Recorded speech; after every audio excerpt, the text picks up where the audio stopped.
So let's see if we can take a look at some limits as x approaches infinity, some limits at infinity. The first problem we have here is the limit as x approaches infinity. Now when we take a look at these particular problems, we're going to really do a lot of comparing the numerator to the denominator. In this case, the highest order or highest exponent in the numerator is the same as what's in the denominator. That means that we can compare coefficients. 2 over what is really an invisible 1 gives us an output of 2. That means that this function has a horizontal asymptote at y equals 2.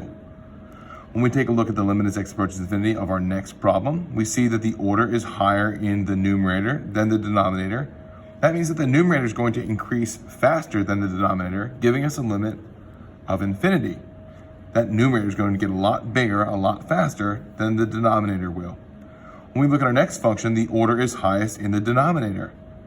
Even though the 8 is bigger than the 3 here when we compare coefficients, this x to the fourth is really what rules the world as x gets infinitely large. This denominator is going to be infinitely larger than the numerator.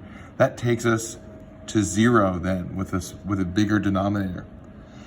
In this next function, we end up with 4x on top and what looks like 9x squared. So you might think that this is going to go to 0, but really we have the square root of the quantity 9x squared minus 2.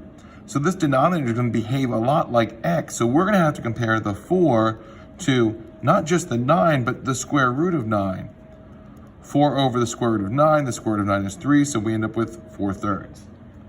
In this next function, we look at sine as we approach infinity. Sine graphically kind of oscillates on and on and on and on and on forever. Since we don't approach a particular value, we end up going towards, well, nothing. Because we don't approach a value. That means this limit does not exist.